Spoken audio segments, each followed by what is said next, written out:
Infelizmente acabou o grupo, mas ó, sensacional, gosto muito. Rock na veia.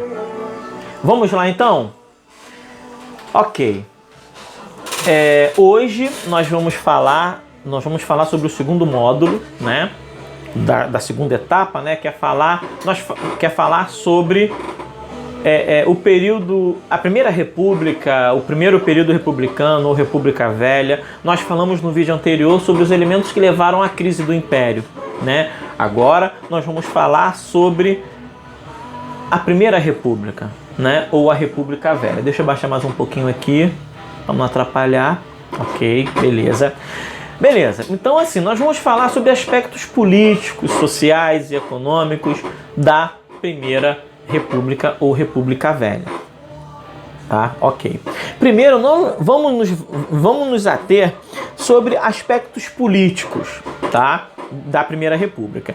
É o período histórico que compreende da proclamação da República, 1889, até 1930, que vai ser a Revolução de 1930, onde Getúlio Vargas toma o poder, né? Aplica o golpe, né? Rasga a Constituição e se torna presidente à força. Ok? Beleza? Então vamos lá. Bom, primeiro elemento que cabe ressaltar nessa questão, né, nesse tema, é o coronelismo, né?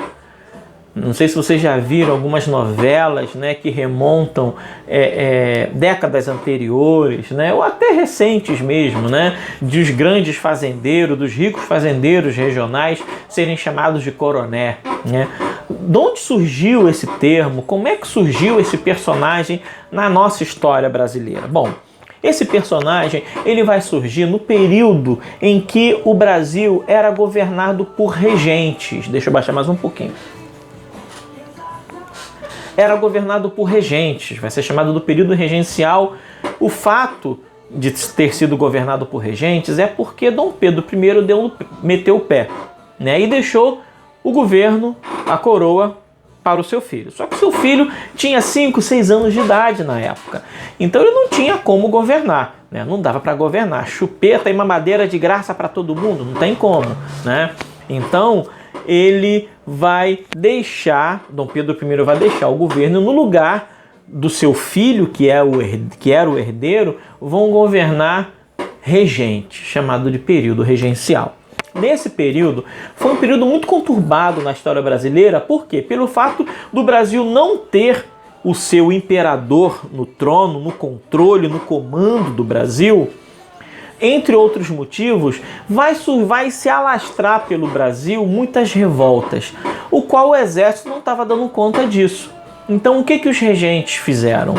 Criaram a Guarda Nacional, que teve por objetivo sufocar possíveis revoltas que surgissem, principalmente no interior, né, do país, né, longe da capital ou dos grandes centros, né, que era Minas, São Paulo e Rio de Janeiro, né?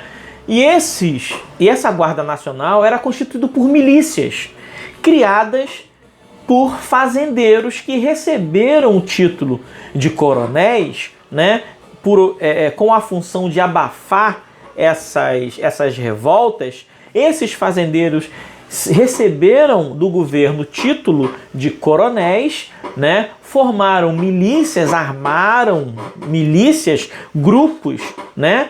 Que ficaram trabalhando para ele, né? Só que a sua atividade extrapolou a oficial, que era para conter possíveis revoltas, né? Esses fazendeiros utilizaram dessa estrutura, né, desse novo poder em benefício próprio, ok? Mesmo com a proclamação da República, onde já não existia mais oficialmente a figura dos coronéis ou da Guarda Nacional,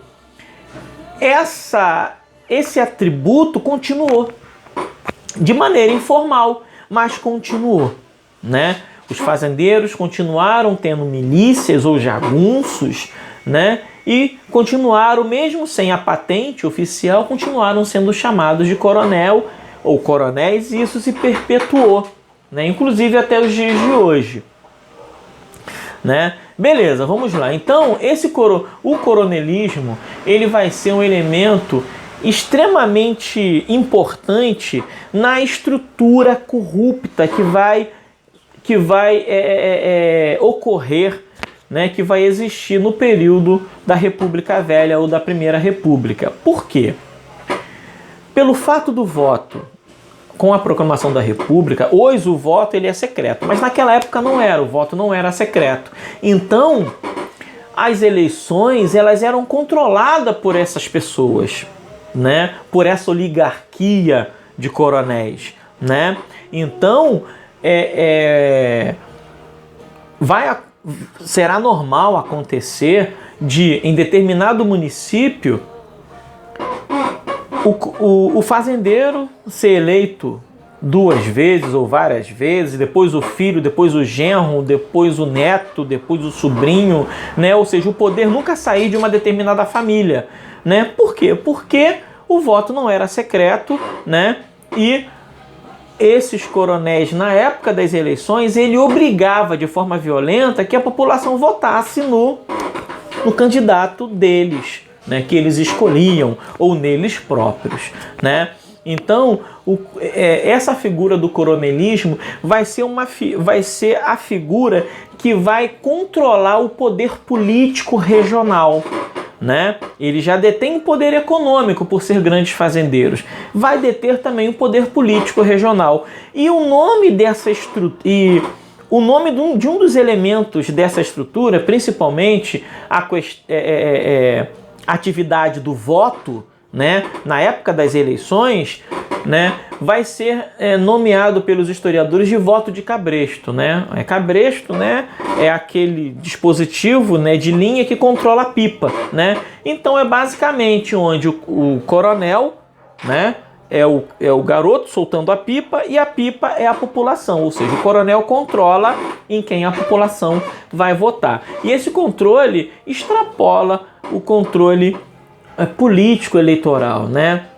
Na verdade, o controle vai ser muito mais profundo, né? De modo que todas as grandes decisões que eram tomadas no âmbito da política ou no âmbito familiar, né?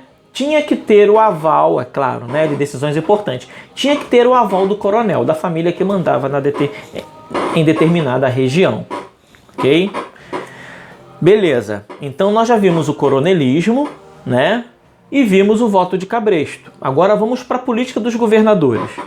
A política dos governadores vai ser uma estratégia criada por Campos Salles, que vai ser um dos presidentes da Primeira República, que governou o Brasil de 1898 a 1902, onde ele vai pensar o seguinte: bom, como é que eu posso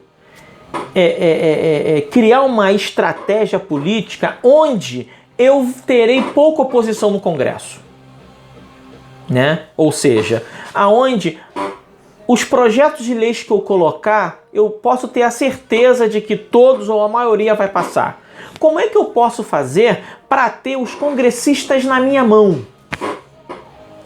O nome dessa estratégia criada por ele vai se chamar de a política dos governadores, onde, com a ajuda da estrutura do voto de cabresto, do coronelismo, o presidente, através dos governadores, vai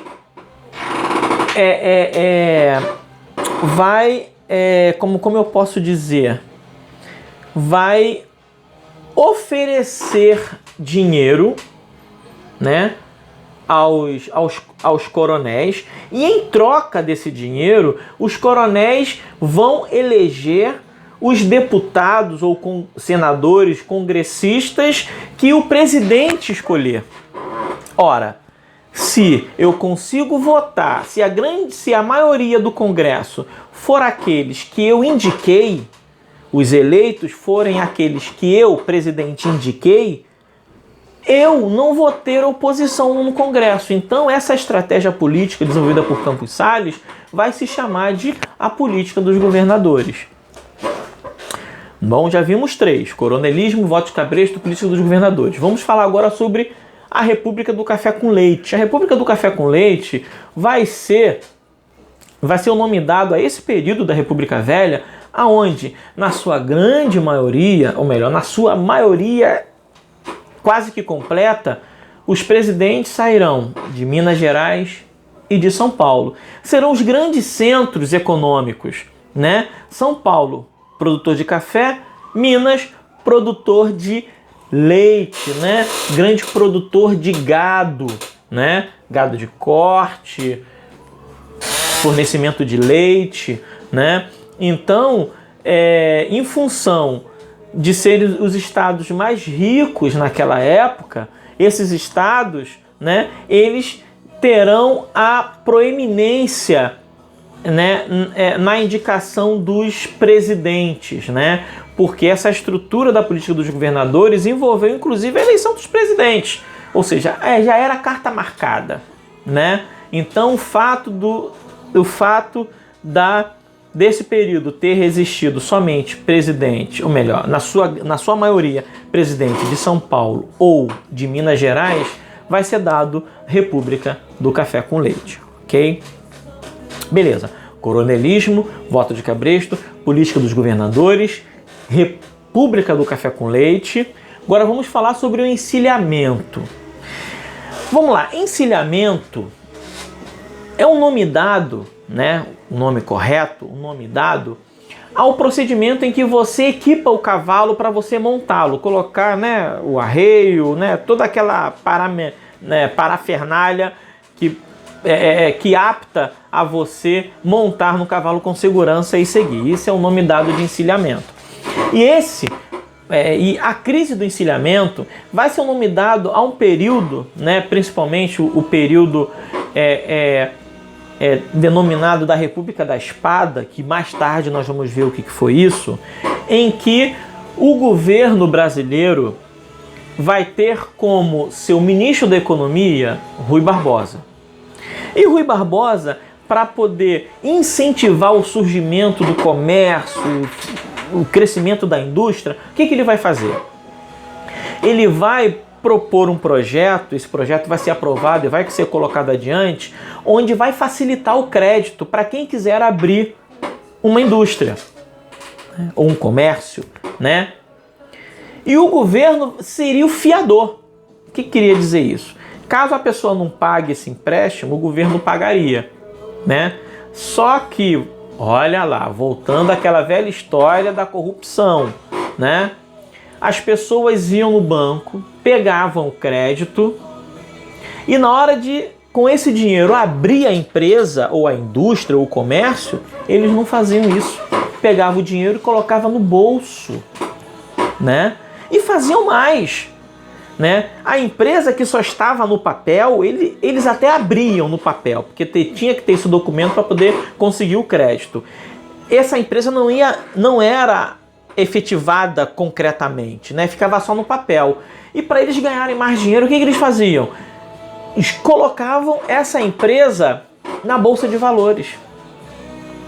Isso trouxe um problema terrível, porque ninguém pagou os empréstimos, o governo teve que arcar com essa dívida, né? E a Bolsa de Valores no Brasil, assim, foi uma crise completa. Por quê? Ora, se eu sou investidor da Bolsa e no pregão brasileiro, né, na Bolsa de Valores no Brasil, eu não tenho segurança